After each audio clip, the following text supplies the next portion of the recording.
Luhut telanjangi gagal Tom Lembong imbas kritik kebijakan nikel Jokowi.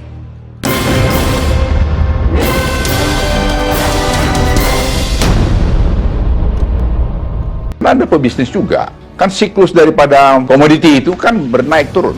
Apakah itu batu bara, atau nikel, atau timah, atau emas, apa saja. Tapi kalau kita melihat selama 10 tahun terakhir ini, harga nikel dunia itu ya di 15 ribuan. Ini saya titip pada Anda, walaupun sudah tidak di government lagi, jangan menceritakan yang tidak baik, padahal sebenarnya tidak sepenuhnya benar di luar. Ceritakanlah memang apa yang bagus. Menko Kemaritiman dan Investasi Luhut Panjaitan menyerang balik Kokapten Timnas Amin Thomas Lembong terkait kritik yang diberikan Menteri Perdagangan tersebut terhadap kebijakan nikel dan hilirisasi nikel yang dilaksanakan Jokowi. Serangan balik ia lakukan dengan mengungkit sejumlah kegagalan Tom Lembong selama menjadi bawahan Jokowi.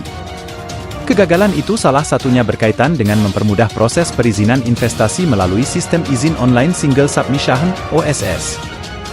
Luhut mengatakan saat itu Jokowi menugaskan Tom Lembong yang kebetulan menjadi kepala BKPM untuk melaksanakan proyek tersebut. Namun kata Luhut, sampai dengan Tom mengakhiri masa tugasnya sebagai kepala BKPM tugas itu belum selesai. Kegagalan lain adalah selama menjadi Menteri Perdagangan. Luhut menilai tidak ada prestasi besar yang dilakukan Tom Lembong. Atas kegagalan itu, Luhut lantas meminta Tom berkaca. Ia ingin orang yang kini berada di balik pasangan calon nomor urut 1 Anies Muhaimin itu merefleksikan hasil kerjanya dulu sebagai bawahan Jokowi. Anda harus refleksi juga apa sih yang Anda lakukan sebagai Menteri Perdagangan, coba tanya dirimu. Waktu Anda, kepala BKPM, apa yang Anda lakukan? Anda kan ditugasi untuk online single submissions, OSS. Saya ingat betul itu bagaimana Anda curhat ke saya, tapi itulah sampai Anda meninggalkan kabinet tidak pernah selesai OSS.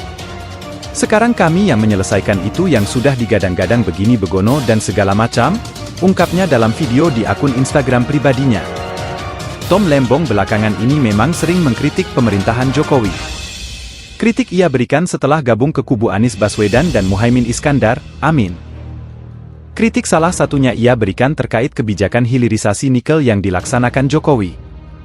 Ia menyebut kebijakan itu sudah menghancurkan harga nikel. Menurutnya, karena kebijakan Jokowi harga nikel di pasar global sudah turun sekitar 30% dalam 12 bulan terakhir. Kejatuhan harga tersebut katanya dipicu gencarnya pembangunan smelter. Ia memperkirakan kejatuhan harga itu akan berlanjut karena stok nikel di dunia mengalami surplus yang terbesar sepanjang sejarah karena kebijakan Jokowi.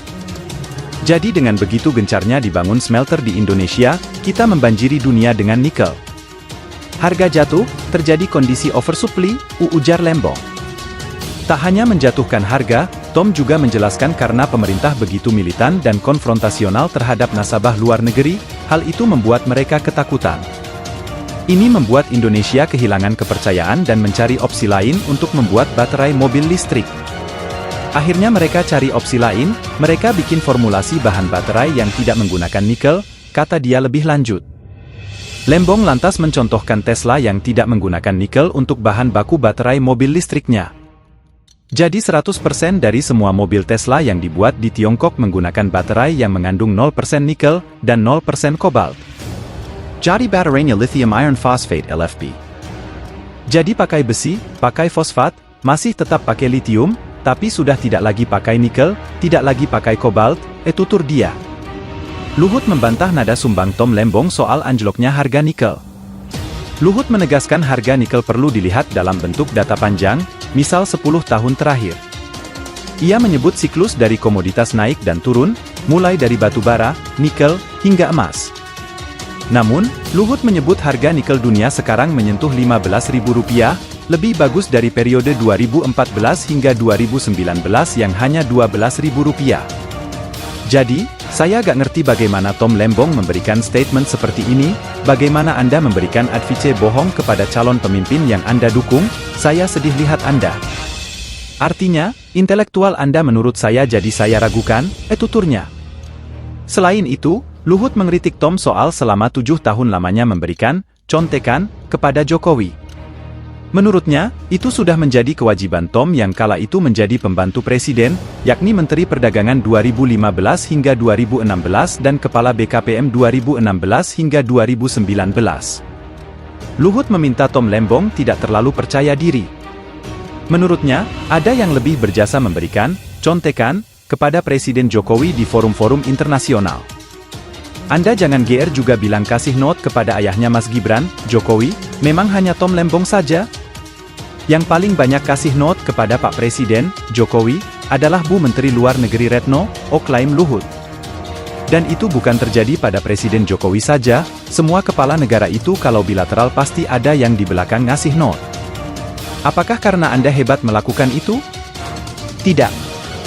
Itu tugas Anda sebagai pembantu Presiden, sebagai Menteri Perdagangan waktu itu dan sebagai Kepala BKPM, tambahnya. Luhut meminta Tom tidak terlalu banyak berkoar-koar di luar sana, apalagi memberikan cerita bohong tentang pengalaman bekerja di bawah komando Jokowi. Menurutnya, banyak hal-hal sukses yang diraih di pemerintahan Joko Widodo, mulai dari inflasi di bawah 3% hingga surplus ekspor 44 bulan berturut-turut. CNNIndonesia.com masih berupaya minta tanggapan kepada Tom Lembong terkait pernyataan Luhut tersebut.